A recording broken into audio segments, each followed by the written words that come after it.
Good morning to everyone. My name is Arun Kumar Muniyaswamy, student of Master in Process Safety and Loss Prevention. This presentation is part of a research project in Master's course.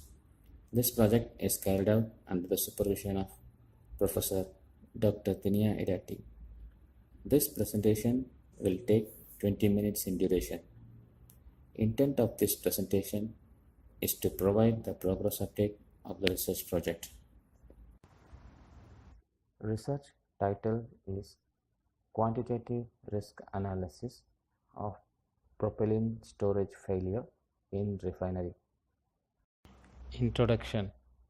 This research focused on consequence assessment of propylene spheres stored under pressurized condition.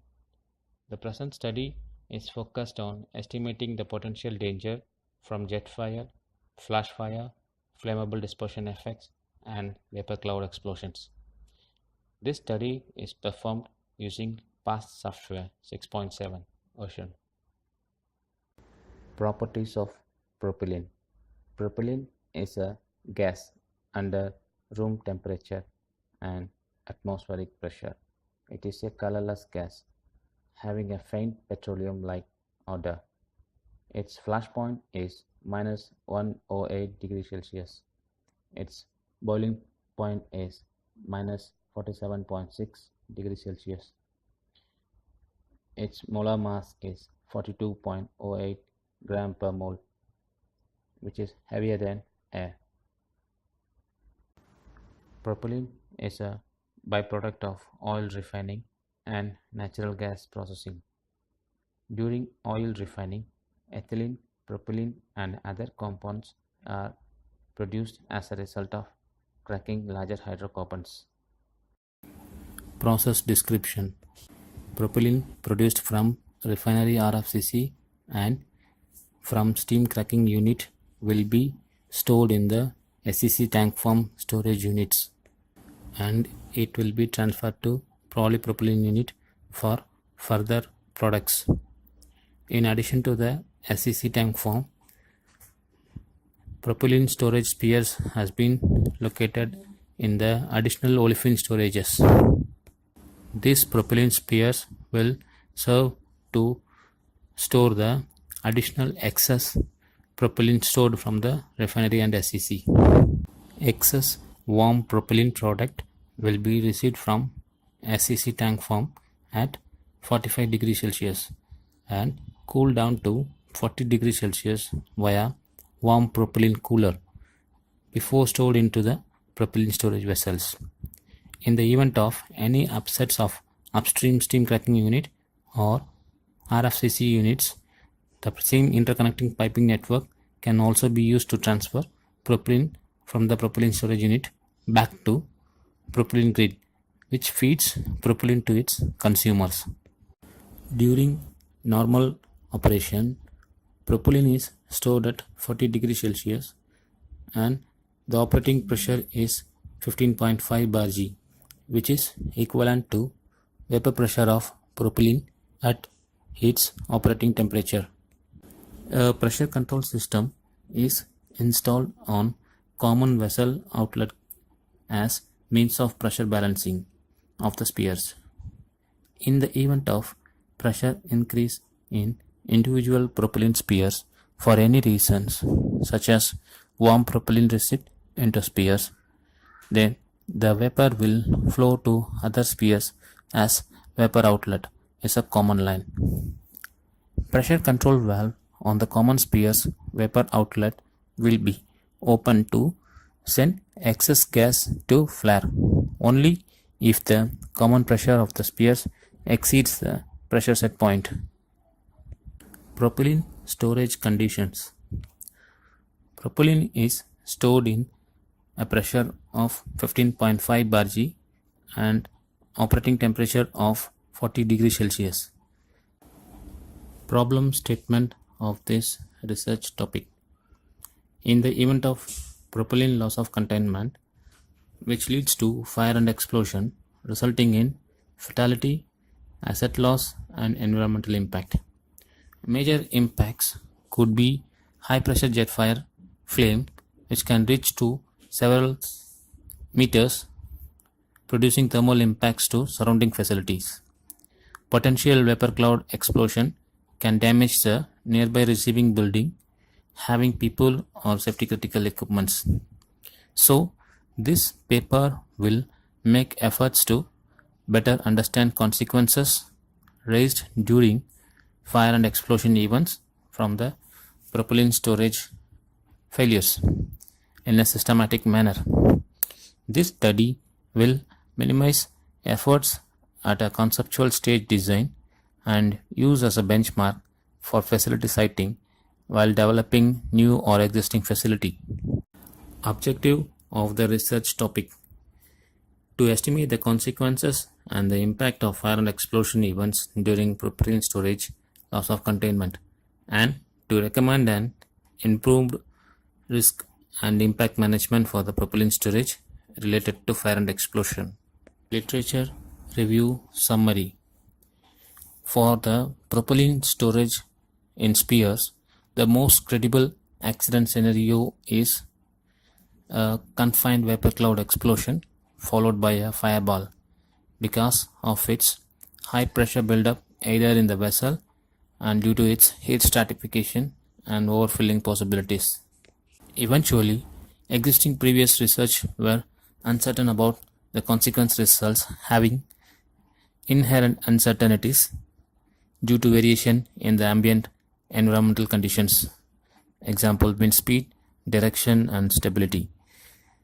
So it is recognized that the next stage is to include a systematic representation of discharge models for different weather conditions to identify the potential impacts from the hazardous events. Research methodology: the first step is to select the release scenario.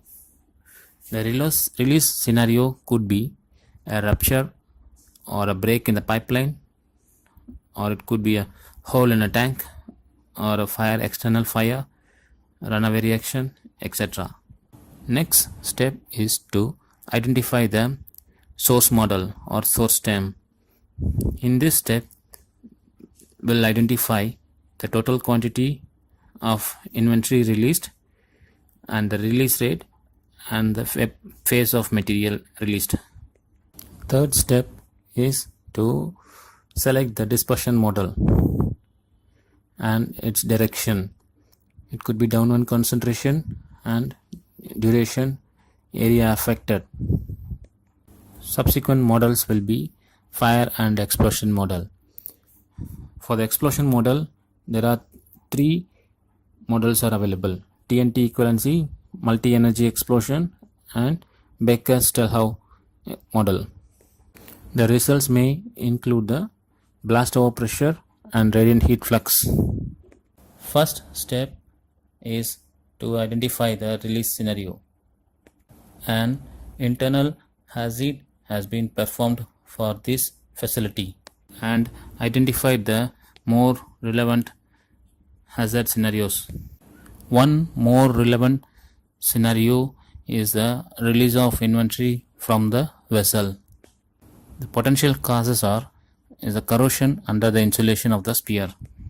Remember that this sphere material is a low temperature carbon steel, and the potential causes identified as fire and blast on loss of containment, catastrophic failure if the sphere topples, loading to leaks and production loss. The risk has been evaluated by the help of risk matrix before the mitigation, and overall risk has been identified as a B5. B5 is a high risk which is unlikely catastrophic. A recommendation has been given to this scenario is to provide passive fire protection on this sphere and its supporting structures to withstand the external temperature or external fire event. As part of hazard workshop, the release scenario is a hole in the vessel. Subsequently, The hazardous scenarios are jet fire, flash fire, and vapor cloud explosion is being identified. However, there is no pool fire has been envisaged due to the operating conditions of the propylene. Propylene is stored at 15.5 bar G and operating temperature of 40 degrees Celsius, which is equivalent to its vapor pressure. In case of spear leakage, the half the part of the liquid propylene is being expected to evaporate instantaneously upon exposure to atmospheric conditions. In that process, propylene liquid will get cooled down from 40 degrees Celsius to minus 47.5 degrees Celsius to reach its boiling point and gets evaporated.